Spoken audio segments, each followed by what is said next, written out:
G'day everyone, it's Bo from GrowthWise. You've probably noticed recently in Australia, our fuel costs have risen significantly in a very short period of time. And due to that, many businesses now are charging a fuel levy. So in this video, we're going to run through how you can actually add a fuel levy charge onto your invoices, as well as some other changes that you can make in Xero that will be helpful for you. Let's get stuck into it. Okay, so the first thing that we want to do when we're in Xero is go and create an income account for the fuel levy. So if we click on accounting and then go to chart of accounts, the next thing that we want to do on this page is click on add account. The account type is going to be revenue. We'll select a unique code. So if I just type in 204, it will warn you, for example, if the code's already taken. So just pick another one and then give it a name. So let's say fuel levy, and then the tax rate is going to be GST on income. And then all we need to do here is click on save. So now we have the income account ready, and we'll be able to use that later, and you'll see how it'll all come together. The next thing that we need to think about is where do we normally reconcile our fuel expenses? So in this Xero demo organization, we actually only have one account for motor vehicles, which means that registration, insurance, fuel, servicing, it's all getting dumped into one account. And that's not ideal for what we're going to do later in this video.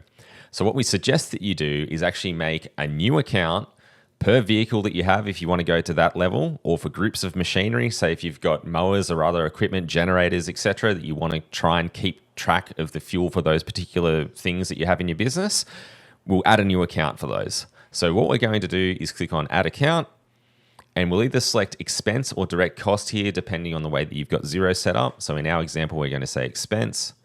For the code, you can actually just use the same code with a slash at the end. So let's do this. And we're going to say diesel Ford Ranger for this account. GST on expenses, and we're going to click save. So we've now got a separate fuel account just for the Ranger. We're now also going to add in another fuel account, and we'll say unleaded mowers. So you can see the example that we're giving here, right? We're going to have one fuel account for the car. We're going to have a fuel account for all of our mowers, and then we'll click on save.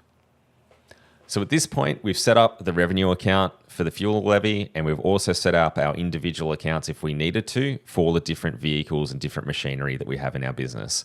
We'll move on to the next step shortly. At this point, all of our pre-work's done. We've set up Xero the way that we need it to be for what we're going to do in the future. So all we need to do now, we need to issue an invoice. So if I click on sales and then invoices, then new invoice, we can do it that way. Or we can do it the quick way where we click on the plus button and we go to invoice, and then we go straight into a blank invoice template. We're going to invoice Ricky Bobby because we did some work for him recently. Set our due date, let's say plus 14. Type in our description, property maintenance, rural. Ricky Bobby's got a few paddocks.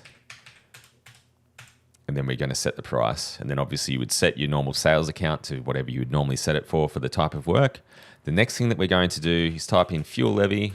And let's say, for example, that we've actually decided that it's 2%. We actually just set the quantity to be 0.02 because that's going to then be 2% of whatever total that we specify. If it was 3%, you would do 0.03, 1%, 0.01. You get the idea. So from here, we then copy our subtotal because remember our fuel levy that we've decided to charge is on the total of the work completed. And we chuck that subtotal in here. The next thing that we want to do is change our account to be fuel levy because we want to track this separately, and you will see why shortly.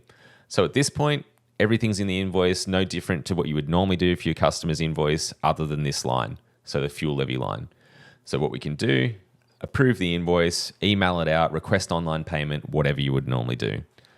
In the next part of the video, I'll show you some changes you can make to your reporting so you can see what's going on with the levy.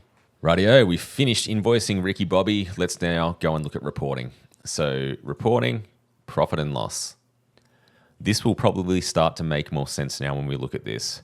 We've got a fuel levy because remember we selected that when we did the invoice. Down the bottom now we have the diesel for the Ranger, and we also have the unleaded for our mowers.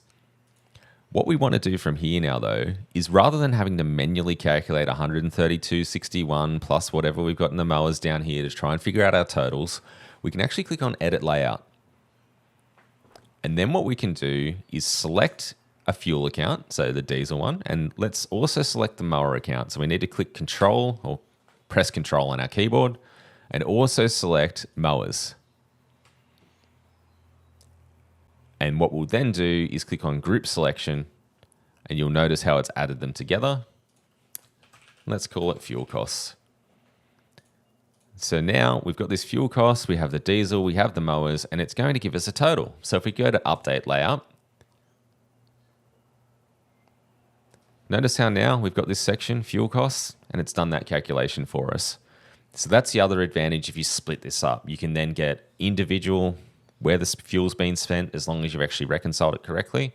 And then you can add it in like this to also then show your total fuel costs. But there's one more thing that I want to show you as well. You're nearly there. You've nearly finished the whole video. We're still on the profit and loss. Let's click on Edit Layout.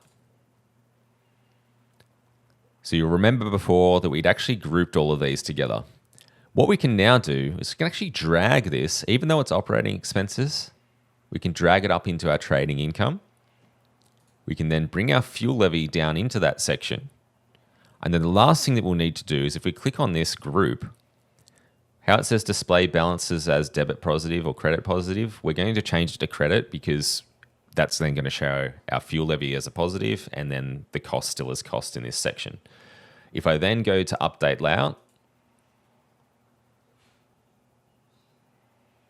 notice how now we've got the income that we've generated from the fuel levy and then we're taking off the cost. So I can actually see that sure, like we've gained something back from the levy. We haven't gained the full amount of fuel back from charging levies, but we can actually see what the impact is overall.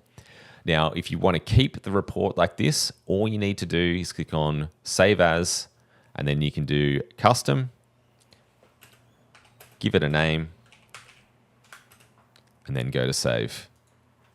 If you clicked on that little checkbox that says make it the custom report, the default report, sorry, it will bring you back into this section each time you run the profit and loss and it will look like this. Otherwise, what you can do is if you go to all reports up here, click on custom, you can then just select the one that you made and it will take you into it. So that's your two options. Well, there you go. You now know how to do your fuel levy charge in Xero. You know how to add chart of accounts for your different vehicles if you need to, and you now know how to adjust your profit and loss to actually show those fuel costs overall.